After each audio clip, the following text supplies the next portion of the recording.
Hi everyone, welcome back to my channel. Happy 2022, and I want to talk about my 2022 reading plans slash challenges. Also want to wrap up 2021 with like my reading stats, just a few that kind of help push me towards my next reading goals, if you will. So quickly, let's just talk about some stats.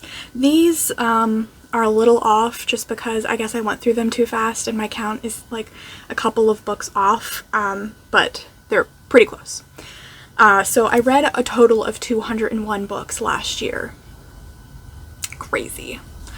And then as for the genres, just a rundown. Of the 201 books I read, 98 of those were romance.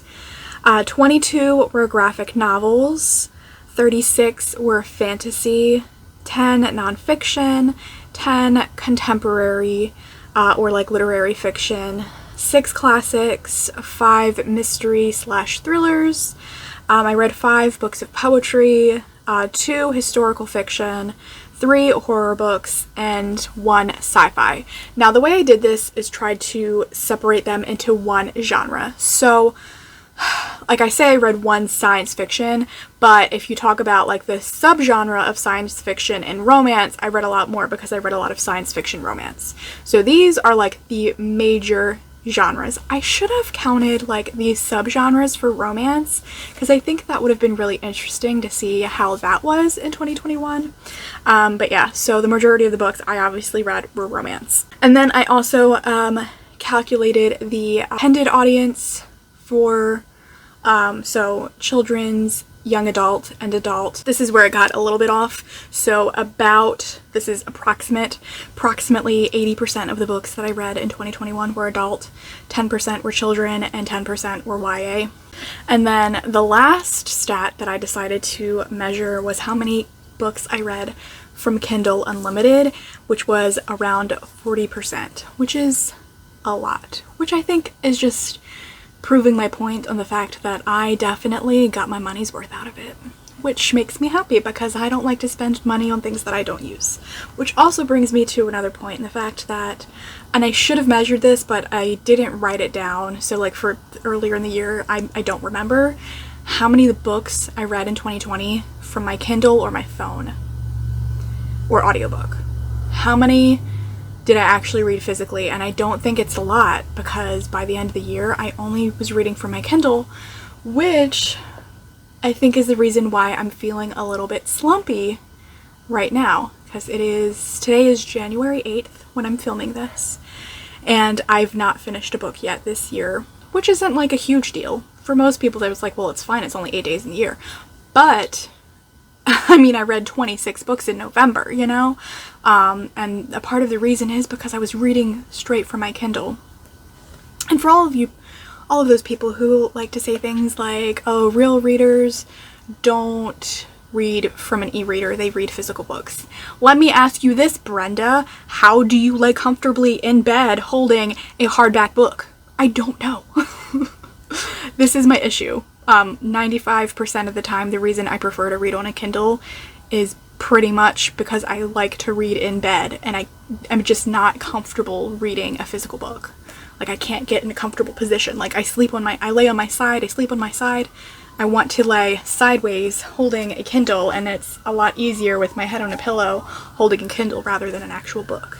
So, I do... One of these challenges is going to make that a little bit hard.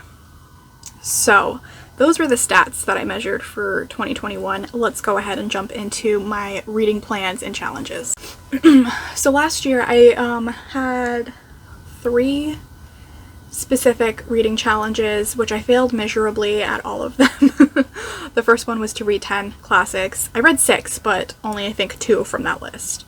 The second was to read 21 books that I own, and I barely read anything. I think I read 4 of them from that list. Again, I did read books that I owned, they just weren't on that list. And then the last one was to read the Goodreads Choice Award nominees for the literary fiction category, which, I mean, my reasoning for wanting to do that, I think, is very well intentioned. just because like I want to read more diverse books, and I think that the nominees for I guess it would have been 2020, it was a very diverse list. It's just I don't really love literary fiction, so, which is obvious because the 10 contemporary, that includes contemporary YA. So obviously, not a great challenge for me because I'm just not going to read them because I don't want to read literary fiction. And I can read diverse books and other genres that I prefer, for example, romance.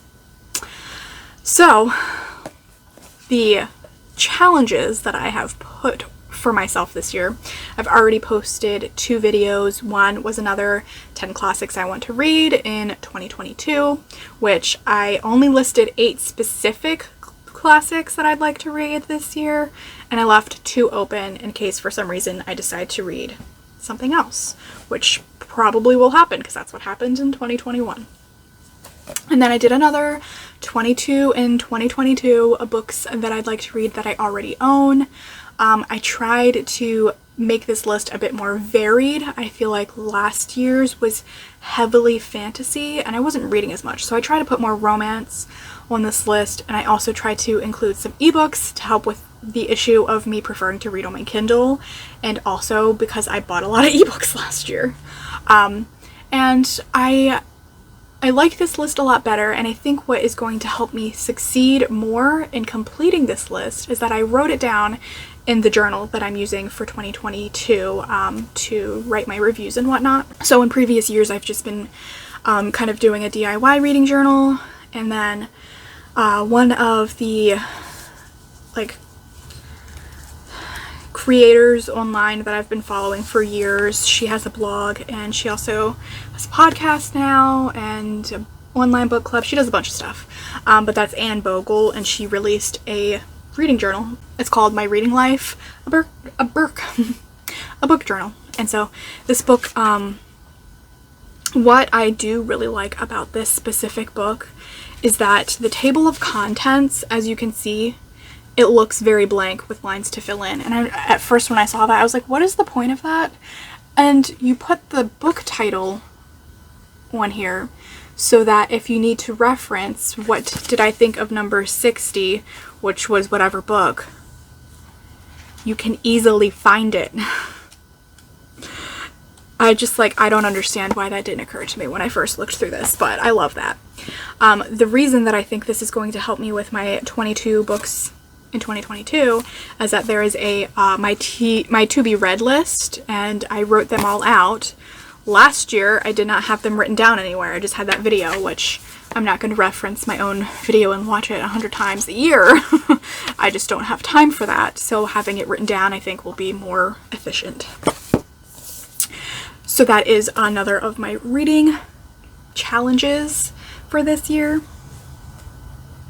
A more fun kind of reading challenge, for no reason but I want to do it, is to reread all of Christina Lauren's books. They are my favorite romance duo authors, and I just want to reread all their books.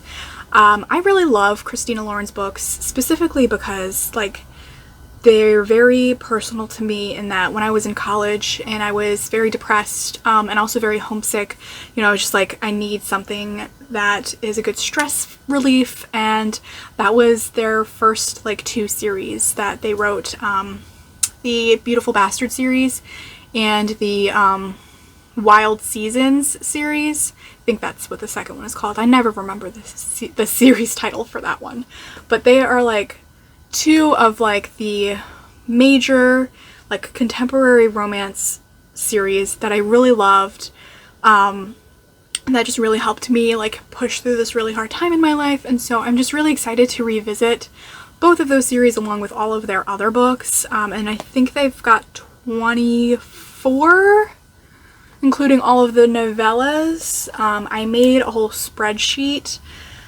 so that I can mark them off as I read them, and as well as their new book that comes out next year, which is Something Wilder, I think it's called, which I read the synopsis, and I don't usually predict 5 stars or do any kind of star rating predictions, but I do feel like it's going to be a 5-star just because the synopsis just sounds so good, so fun. I'm so excited to read it.